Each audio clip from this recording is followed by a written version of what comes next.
the citizen. The Honorable Vice President of the Patriotic Front, Honorable Given Lubinda, the Member of Central Committee, General Peter Kajira, the Member of Central Committee in charge of information, Honorable Makachinda, Mr. Binoculars,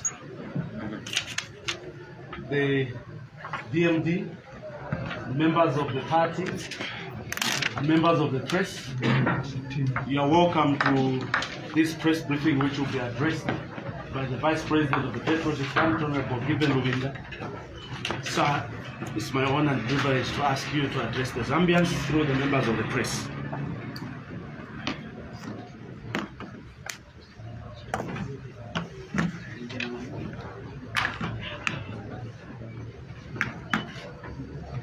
This one looks like it's switching up. This one looks like it's switching up.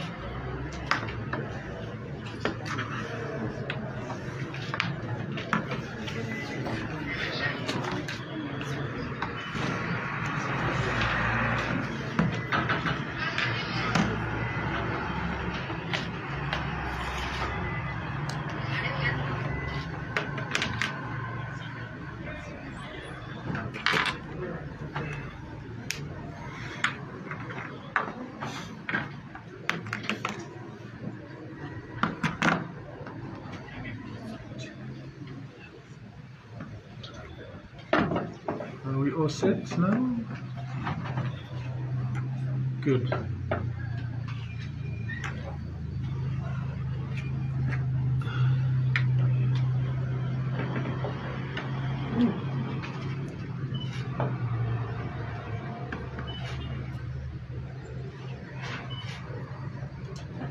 Members of the Central Committee of the Patriotic Front, members of the press, like I indicated the last time we met, I am fully vaccinated, and I'll seek your indulgence that so that my voice is clear, I take off my mask.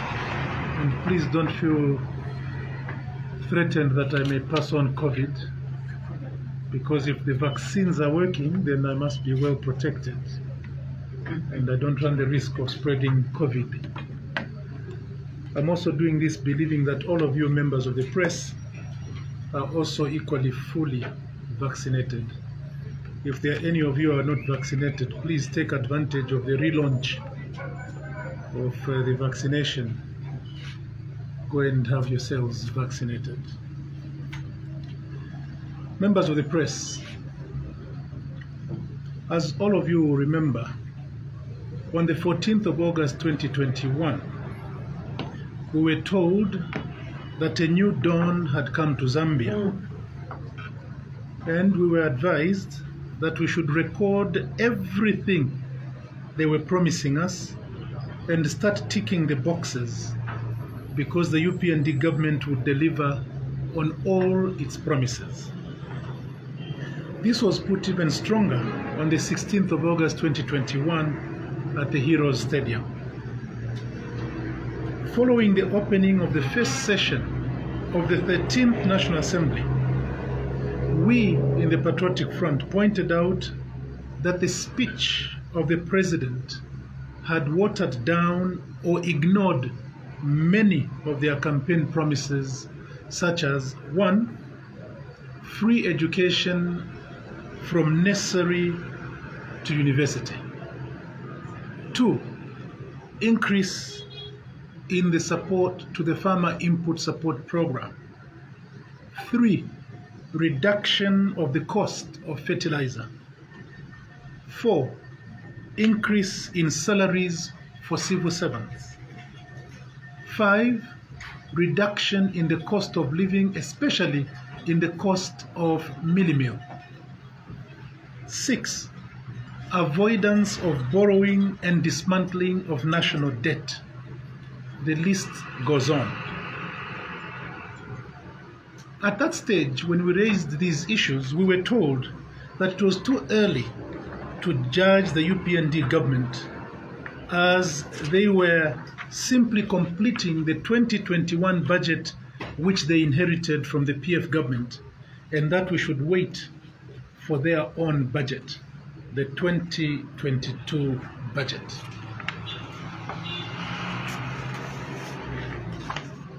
As nature will have it, time never stands still. And the 29th October 2021 came, and their long-awaited inaugural budget had to be presented. We were told to wait for the budget, and we did wait for it. It had to come to pass. Numerous comments have been made on the budget, some of them critical, and of course others in support.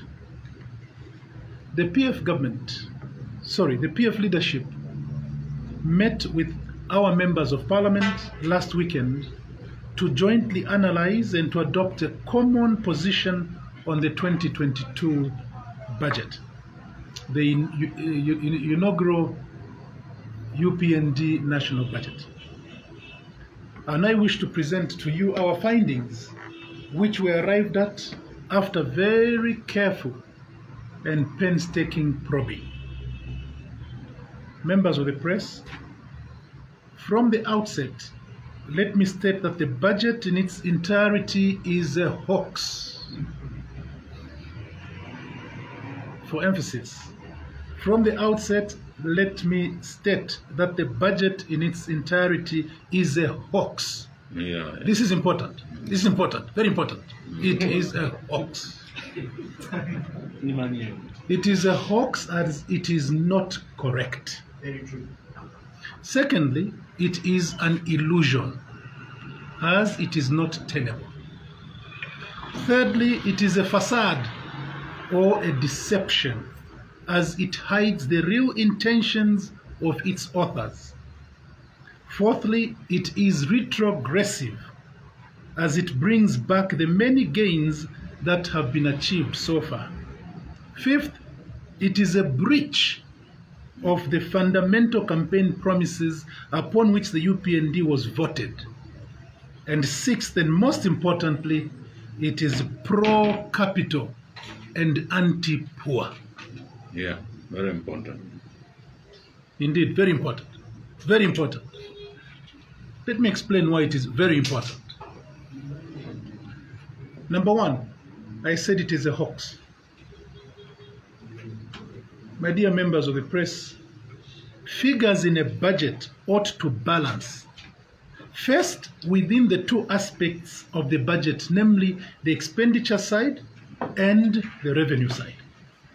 Within the expenditure side, the figures must balance. Within the revenue side, the figures must balance. And secondly, they must balance between the two aspects of the budget.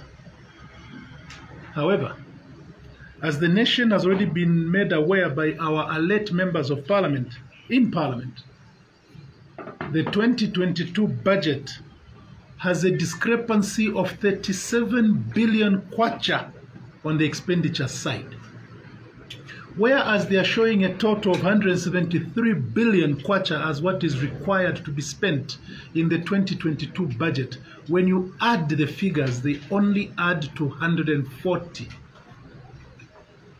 Where is the 37 billion? Why is this expenditure being hidden? Why are you hiding figures in the national budget? If indeed this is an error, then why are you borrowing to finance the budget?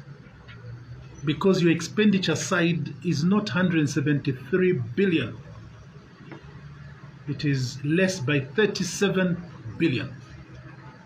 So you're either hiding expenditure or you want to overstate the required revenue.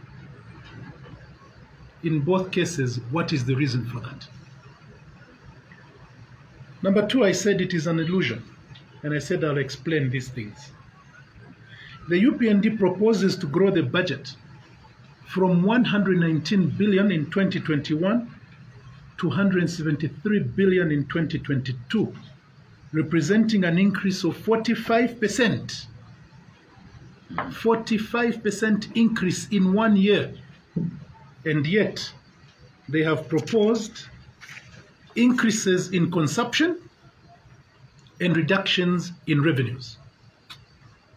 They have proposed reductions in important revenues such as the mineral royalty tax, corporate tax, and customs duties. How will you grow your revenue by 45% if at the same time you are cutting down on the taxes that you want to collect? As though this was not enough, they have decided to utilize a one-time revenue stream in the form of special drawing rights, SDR, of $1.2 billion to finance recurrent expenditure. We challenge the UPND government to explain how these recurrent expenditures to be financed by this one-time gift in 2022 shall be paid in 2023 and subsequent years. They have told us they are getting this gift, 1.2 billion in 2022, and they will use that to finance recurrent costs. Those recurrent costs shall continue in 2023, 2024, and 2025. And yet they are not telling us whether or not that gift will continue to come. The 1.2 billion will come also in 2023, 2024, and 2025. Again, this is why we're calling this budget an illusion. We would like to ask the UPND whether there is anybody who has assured them that this gift shall be perennial. Let them explain that to the citizens, that there is this company or this organization that has assured us that every year they will give us this SDR of $1.2 billion. In addition, we would like to ask the UPND government how special drawing rights, which are meant to be balance of payment support, can be transformed into budget support. Members of the press, there is a difference between balance of payment support and budget support. Balance of payment support, such as SDR, as far as we know, can only be used to finance foreign exchange payments made outside the country after the government has provided the kwacha equivalent to the central bank. That money is meant to pay your foreign debt. It's meant to pay for imports. You pay in outside your country, but you only pay after the government releases an equivalent in kwacha to the central bank. That's how you access balance of payment support. It is not budget support. It is not as though the money is coming into the central bank and Ministry of Finance can use it to pay wages, to pay millers, to pay farmers. No, that is meant to support you on your balance of payment outside Zambia. We therefore would like to ask the UPND government, what kind of economics are they going to apply to use balance of payment to become budget support?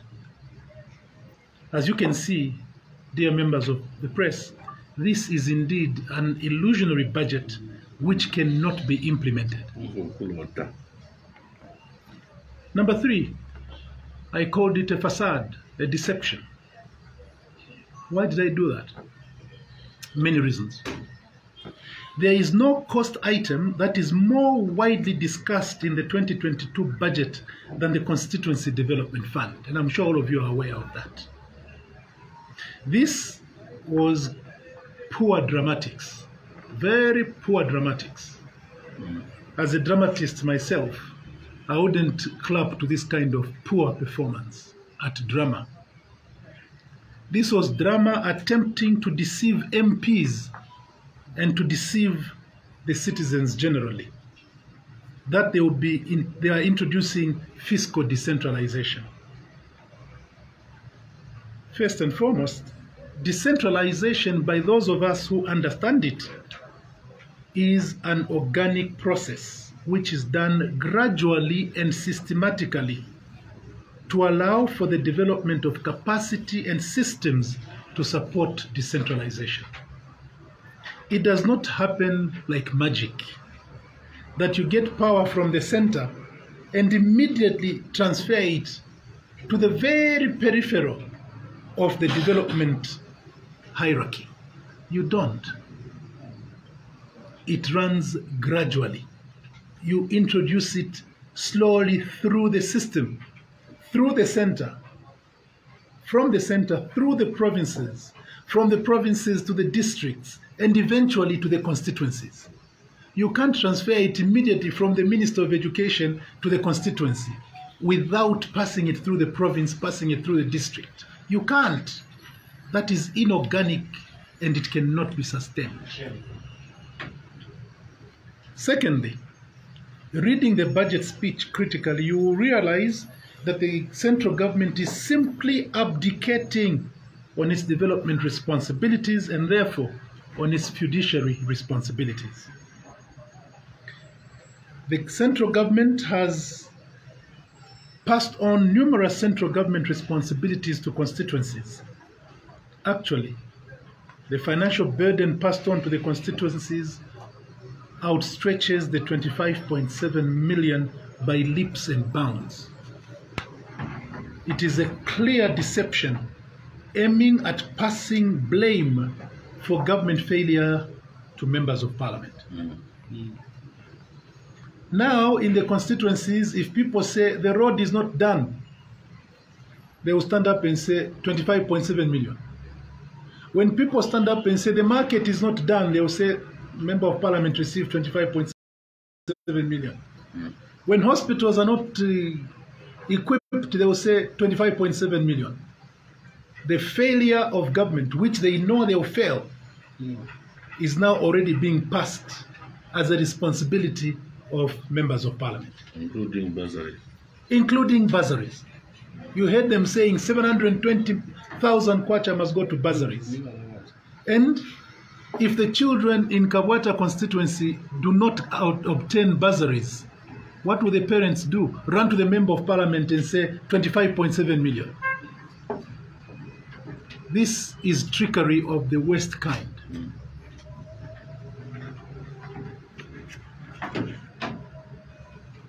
Now, another aspect of this CDF is if spending 1.6 million was such a time-consuming process, very time-consuming, several meetings have to be held. The council has to sit several times. The DDCC must sit several times before the money is disbursed. And not only the bureaucracy, but also the various irregularities that have been reported upon by the Auditor General's reports year after year. Only on 1.6 million. What will happen with 25.7 million? And especially that even the scope has now increased. Now the 25.7 million must also go to youth empowerment, must go to women empowerment. The 25.7 million must also go to providing a replacement for the PTA that was being collected by schools. One just wonders how confusing this will be for members of parliament. I wish to inform the public that we in the Patriotic Front have directed our members of parliament to do two things.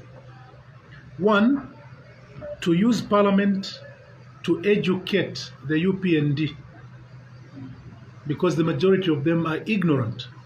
Greenhorns. They are greenhorns. The majority of them are greenhorns. We would like our members of parliament to go and educate them, first on the history, and secondly, the rationale of the CDF. Because it seems like they do not understand what the CDF was meant to achieve. Secondly, we have directed the members of parliament to amend the budget so that our members of parliament are not held accountable for failure by the UPND government to deliver on its promises. It is not members of parliament who promised that they will give free education to children. It is not our members of parliament. Mr. Same. It is not our members of parliament who have abolished PTA. They have done a good thing to abolish PTA, but then they must follow that action with further action by making sure that they implement free education for our children. They must not pass the buck to members of parliament.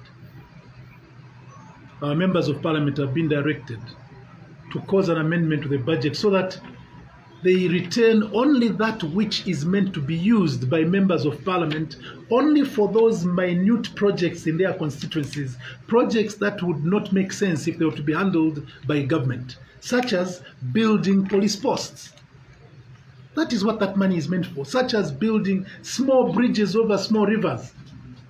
Members of parliament have not been elected for them to go and start implementing large government projects. No. Members of parliament have not been elected for them to go and start running women empowerment funds. No. We want to make sure that we protect our members of parliament from being abused. How on earth do they expect members of parliament to be in parliament and at the same time to go and sit in committees to decide which of the children is vulnerable and which one is not vulnerable? How will they do that? What capacity do they have? But also, for those of you who are very interested in democracy, the question that we have is that now that MPs are going to superintend over and to get directly involved in the implementation of large government projects, who shall perform the oversight role? Who shall hold the other accountable? How will MPs hold the executive accountable when they are also become implementers of government projects? How can that work? Parliament by nature is supposed to hold the executive accountable on how it utilizes people's money. So please free these MPs so they can perform their function of oversight. By asking them to start implementing projects to the tune of 25.7 million, you want them to become implementers.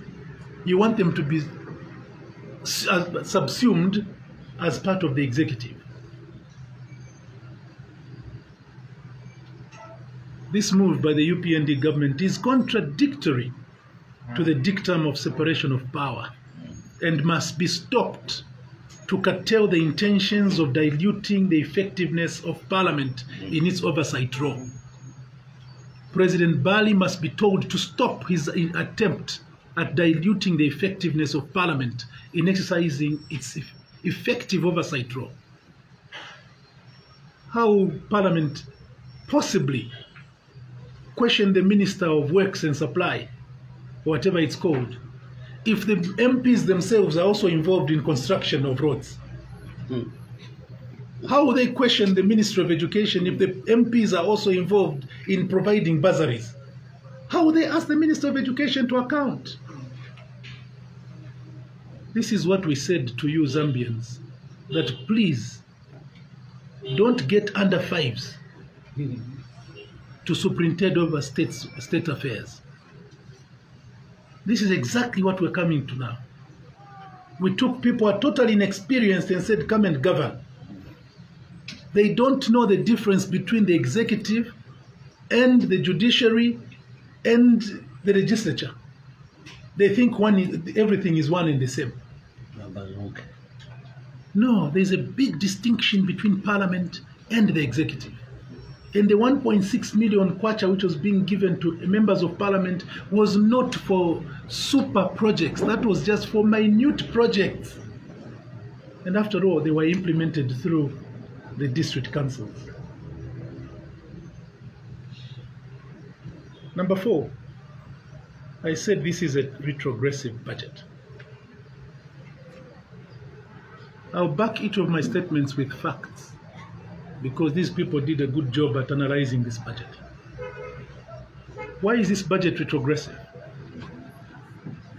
A little preamble is necessary at this stage.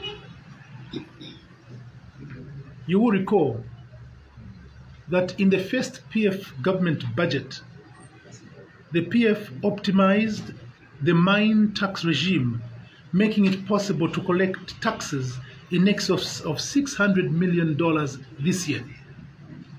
When you saw the value of the kwacha increasing in August, September of 2021, it was because that was the time when the mines paid mineral royalty tax to the tune of $600 million. That was because of the good policies of the PF government. Not very common. Our mining tax regime saw mining companies post profit and pay taxes to the benefit of the Zambian people. Now, the UPND has made mineral royalty tax deductible, rendering that no mining company shall pay any taxes at all. Zambians have therefore been denied an opportunity to benefit from their God-given resource at a time when the copper prices are at the highest in history. Zambians have been denied the opportunity to benefit from their God-given resources at the time when the copper prices are at the highest prices ever.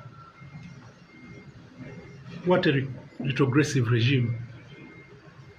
At a time when we should be celebrating that the prices of copper are high and we're going to benefit, then we said we don't want the money. This year we earned 600 million and they are saying we don't want to earn 750 million next year. How retrogressive can they be? As though this were not enough, the UPND government has decided to reduce corporate tax from 35% to 30%, with an eventual revenue loss of 600 million in 2022 alone. To add salt to injury, the UPND government has also decided to do away with customs duty on the export of maize. I will address these matters in more detail a little later. But let me move to the fifth point I raised: breach of campaign promises. The UPND won 2021 elections on a number of promises that they made to the Zambian people. Most fundamental among them was debt management. They criticized the PF government on the debt we had contracted. They promised that they would be frugal and will not borrow, but will instead pay back to make debt sustainable. Shockingly, if not insultingly, we see a direct breach of the confidence the Zambian people reposited in this regime. Whereas the PF government borrowed 11 billion in 10 years, which is an average of 1.1 billion a year, this regime, in only 1 year, shall borrow $4.6 billion. In 1 year, $4.6 billion. This is against the campaign gibberish from their president, who stated several times that we had reached the ceiling in borrowing and we could borrow no more. Members of the press, you carried President Bali as opposition president, saying Zambia had borrowed far too much. There was no space, there was no room anymore to borrow. If I follow what one of the members of parliament said yesterday, if indeed we had reached the ceiling with the 12.9 billion, where have they created the headroom to borrow 4.6 billion? We had already reached the ceiling, but now they are borrowing 4.6 billion. Where have they created headroom? I want to follow the same line that was made yesterday in Parliament. They are so ingenious that they have removed the roof. So now Zambia has been left in the sun. Now there is no roof anymore. They have removed the roof because according to them we had reached the ceiling. So for them to borrow, they have actually overshot the roof. There is no roof on the heads of Zambians anymore. Truth be told, Zambians voted on the basis of a well-orchestrated deceit. They orchestrated this deceit very cleverly. They went around the country and condemned us, and they said they will not borrow, and you Zambians believed them. This budget shows Vatigonga. That's what they have done, Vatigonga.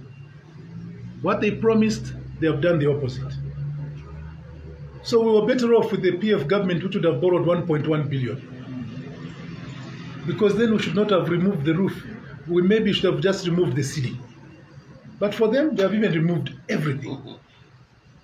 Vatigonga. At this rate, my dear members of the press, with their desire to fulfill all their lofty promises, this regime will have borrowed 23 billion in 5 years' time. 23 billion. Double this year's budget in only 5 years. And this is going to be double what the PF government borrowed in 10 years.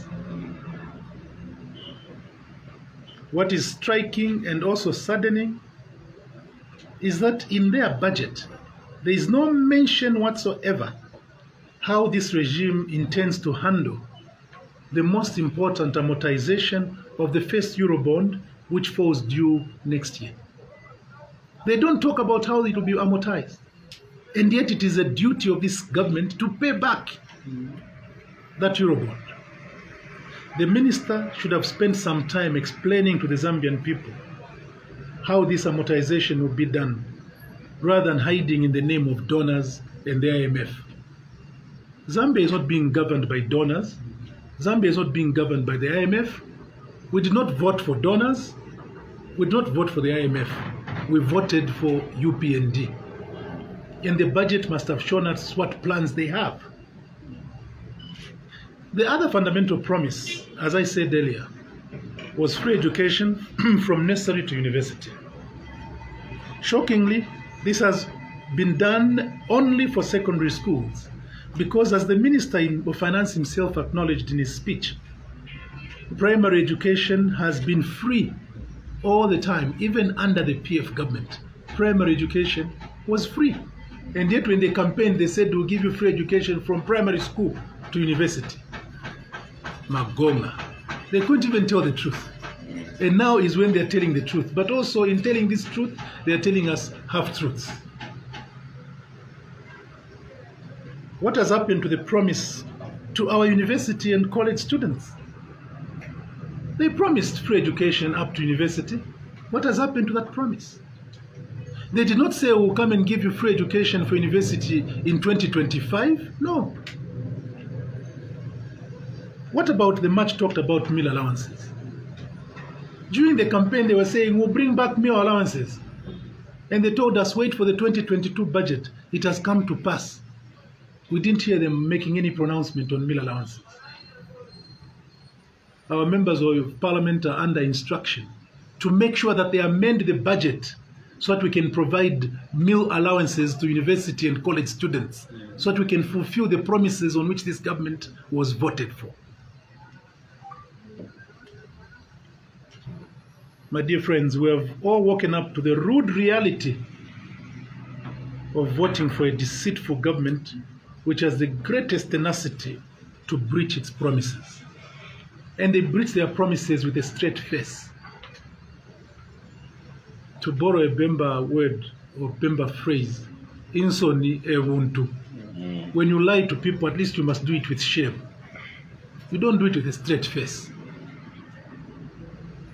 Number 6, being pro-capital and anti-poor. In 2011, the PF government, and this was in its inaugural budget for 2012, the PF government doubled salaries of civil servants and introduced minimum wage structures to ensure that there was more money put in the pockets of citizens employed by the government and employed by the private sector. We did that in one budget. In addition, we increased the tax-free threshold from 1,000 kwacha to 4,000 kwacha to ensure that we reduced the tax burden on individuals and on households. We did this because we are a pro-poor party. And in our policies, we are pro-poor. And we pledge to continue to be pro-poor. We shall always think for the poor before we think for the rich. And we demonstrated this over the last 10 years. We put money where it affected the people most.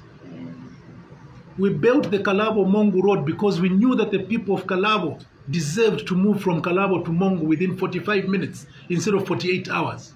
That's why we did that. We built hospitals across the country because we knew the poor people could not travel to Lusaka for medical attention. We built universities, public universities, because we knew that the poor children could not access universities that are privately owned. We are pro-poor. We built roads in the periphery because we wanted our farmers to deliver their crops on time without it being soaked by rain, as we are seeing happening this year. We wanted fertilizers to be delivered to the farmers quickly so they could start farming when the rainy season starts, because we're pro-poor. Compare us to these people. You will see that we are opposing poles. While we did this in the first 1 year, 2011, in our first budget for 2012, the UPND, because of their having been nurtured by capitalists from birth, and I'm saying this because I'm one of the founders of that party, having been nurtured by capitalists from their birth, have done the exact opposite of what the PF did in its first budget. And this is exactly as we had tried to explain to the Zambian people when we warned that these people are capitalists. That's exactly what they're coming to prove. Whereas in our first year, we were putting money in the pockets of people and reducing tax on the people. This regime has increased tax-free threshold by a meager 500 kwacha. 500 kwacha. We raised it by 3,000 kwacha. They are raising it by 500 kwacha. Effectively only putting 50 kwacha in the pockets of people. The tax relief is only 50 kwacha. Less than a bag of millimil.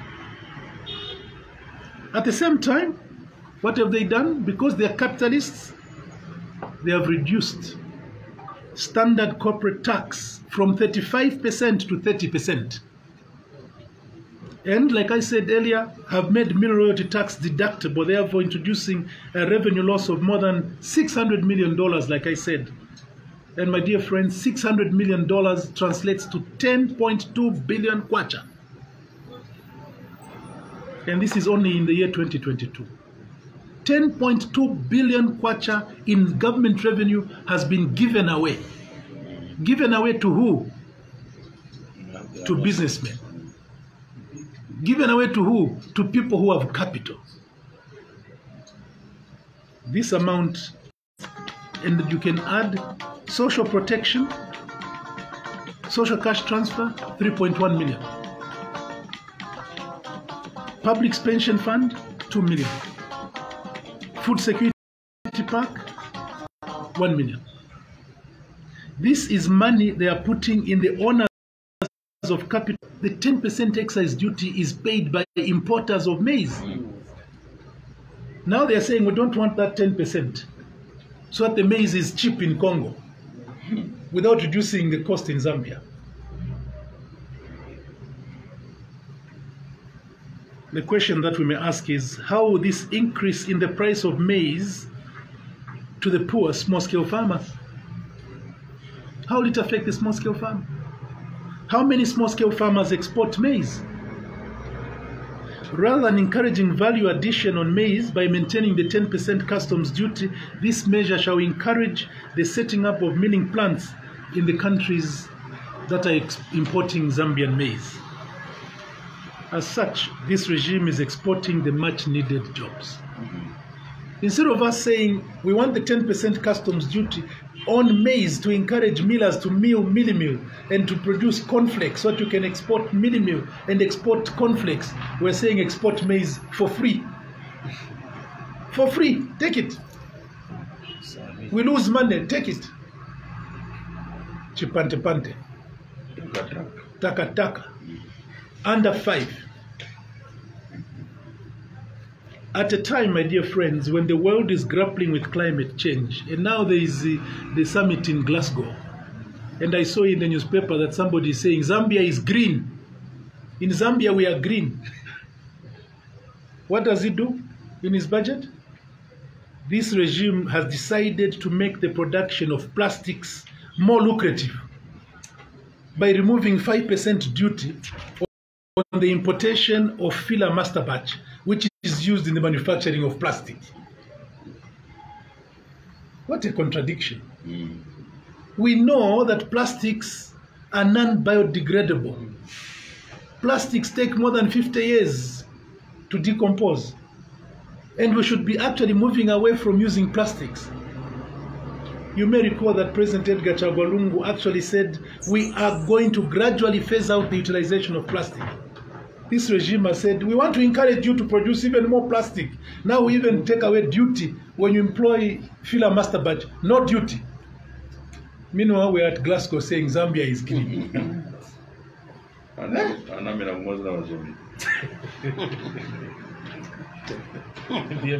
Kibutata. Jamule menaji budu. Note that whereas the PF government was constantly narrowing the gap between the revenues collected from individuals, those who receive salaries, and from corporations, this regime this year, and listen carefully, this regime this year is to collect 17 billion kwacha from you, individual taxpayers. 17 billion from you who are earning salaries through pay as you earn, and will receive 16 billion from companies. They're going to get more money from you, 17 billion, and they're getting 16 billion from companies. And to make matters worse, they've even reduced corporate tax.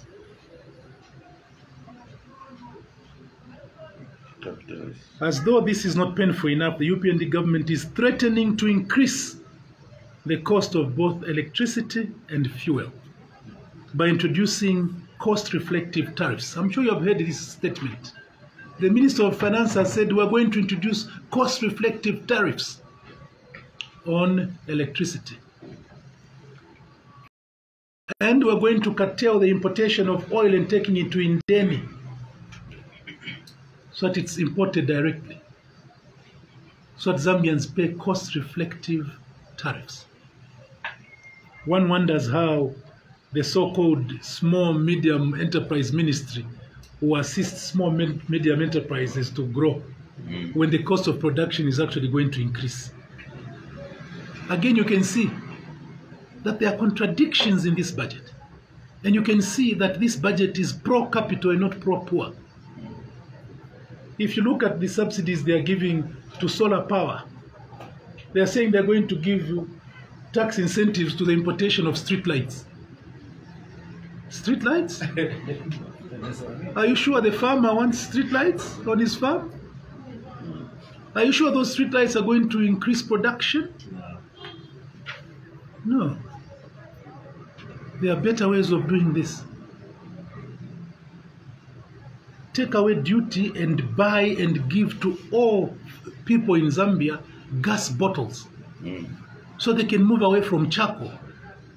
They start using more efficient gas. That's what a productive government does. You don't go to say we're poor and we're going to remove duty on the importation of street lights. Who's going to import street lights? It's the government. It's the council. It's their duty. Which Zambian wants to have a street to their house lit? After all, how many of us have streets? You can see that this thinking is warped. My friends, I've had you for a long time. Let me conclude. And I'll conclude on the most vexing issue which I spoke about earlier, the mineral royalty tax. For your information and information of the listening public, mineral royalty tax is not a fee. It is a tax which is paid as a final tax. And it's paid by both profitable and loss-making mining companies. Whether you are making a profit or not, it is a duty to pay that tax. Because this is a form of rent. When you rent somebody's property and you're doing business, you don't say to them, I'll only pay if I make profit.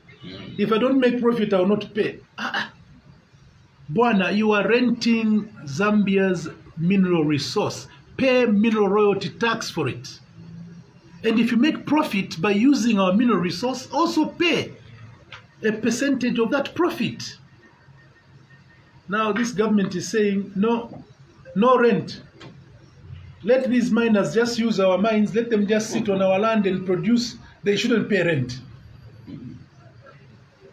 God in heaven will punish this country, I can assure you. This government. Especially this government, but also this country for